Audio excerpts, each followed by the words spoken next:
వాళ్ళు ఏమనుకుంటున్నారు అని అంటే ఒక సెక్యూర్డ్ జోన్లోకి వెళ్తున్నామని అనుకుంటున్నారు. ప్రియగారు, అయితే ఎస్పెషల్లీ ఈ సిఎంఆర్ కాలేజ్లో ఏం జరిగింది అనేది మార్నింగ్ నుంచి కూడా విద్యార్థుల తరపున పోరాటం చేస్తూ, అసలు ఎక్కడ సమస్య ఉన్నా కూడా దానిపైన పోరాటం చేయడానికి ముందుంటారు ఝాన్సీ గారు, ఏబీవీపీ లీడర్.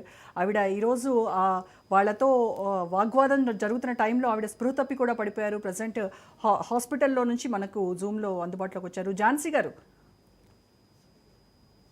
నమస్తే అండి. నమస్తే ఝాన్సీ గారు, ఎలా ఉంది ఇప్పుడు? హెల్త్ ఓకేనా? సెట్ అయిందా? ఓకే అండి, ఏం ప్రాబ్లం లేదు. Okay, fine, good. ఏంటండి మార్నింగ్ నుంచి మీరు అక్కడే ఉన్నారు, జరుగుతున్నటువంటి తతంగాన్ని చూశారు. విద్యార్థులు మెయిన్గా ఏం చెప్తున్నారండి ఈ హిడెన్ కెమెరాస్కి సంబంధించి? అక్కడ కొన్ని క్లూస్ కూడా ఉన్నాయి అని చెప్తూ ఉన్నారు. సో మీరు అక్కడ ఫిజికల్గా అక్కడ ఉన్నారు, చూశారు కాబట్టి, ప్రత్యక్ష సాక్షి కాబట్టి, ఒకసారి అక్కడ ఏం జరిగింది అనేది వివరంగా చెప్తారా? యాక్చువల్ గా అక్కడ జరిగింది అన్ని కూడా విద్యార్థులు చెప్తున్నాయి అన్ని కూడా నిజాలు. ఒకటి, చాలా మంది అక్కడ మేనేజ్మెంట్ కావచ్చు, ఇంకా కొంతమంది తప్పుతో పట్టించే విధంగా ఫేక్ న్యూస్ అని చెప్తున్నారు.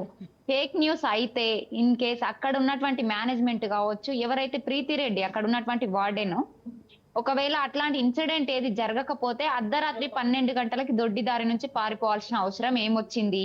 స్టూడెంట్స్ మేడం ఇది జరిగింది అని చెప్పేసి కంప్లైంట్ ఇవ్వడానికని మేడం ప్రీతిరెడ్డి గారి దగ్గరికి వెళ్తే ఆమె అన్నటువంటి మాటలు, మీ మీద మోజుతో ఎవడో మీకోసం వచ్చి వీడియోస్ తీస్తే మేము దానికి ఏం చేయాలి అంటే, అక్కడ వార్డెన్ గా నువ్వు ఉన్నప్పుడు ఎవడో వచ్చి వీడియోస్ రికార్డ్ చేసే వరకు నువ్వు ఏం చేస్తున్నావు అంటే, నువ్వు అక్కడ వార్డెన్ గా ఉన్నప్పుడు ప్రతిది కూడా నీ బాధ్యత. సెక్యూరిటీ కల్పించాలి. ఓన్లీ ఎడ్యుకేషనే కాదు, వాళ్ళకి ప్రతి ఒక్కటి కూడా, వాళ్ళకి ఇన్ఫ్రాస్ట్రక్చర్ కావచ్చు, మౌలిక వసతులు అన్ని కూడా, అన్నిటితో పాటు ముఖ్యంగా మీరు రక్షణ కల్పించాలి.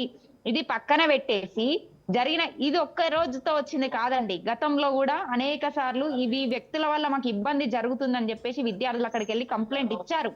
ఇచ్చినప్పటికీ కూడా ఈ ప్రీతిరెడ్డి అక్కడ ఉన్నటువంటి మేనేజ్మెంట్ నిర్లక్ష్యం కారణంగా ఈ రోజు వాష్రూమ్స్ లో సీసీ కెమెరాలు పెట్టి 300 న్యూడ్ వీడియోస్ ని రికార్డ్ చేశారు అంటే, ఈరోజు ఏ ఆడపిల్ల అయినా నా నగ్నంగా నా వీడియోస్ తీసి రికార్డ్ చేశారని చెప్పేసి సిగ్గు విడిచి చెప్పుకోవాల్సినటువంటి కర్మ ఏమొస్తుంది?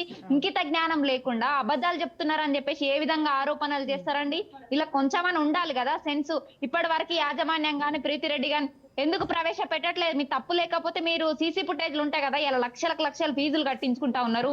ఎక్కడ చూసినా బిల్డింగ్ల చుట్టూ సీసీ కెమెరాలు కనిపిస్తున్నాయి, అవి పని చేయట్లేదంట. పని చేయని కెమెరాలతో మీరెందుకు పని చేస్తున్నారు అసలు? కరెక్ట్. ప్రత్యక్షంగా మార్నింగ్ నుంచి అక్కడ ఉన్నామండి. వెళ్ళి విద్యార్థులను అడిగితే వాళ్ళు భయపడుతున్నారు. మాస్క్ లేకుండా ఒక్క విద్యార్థిని కూడా మాట్లాడట్లేదు.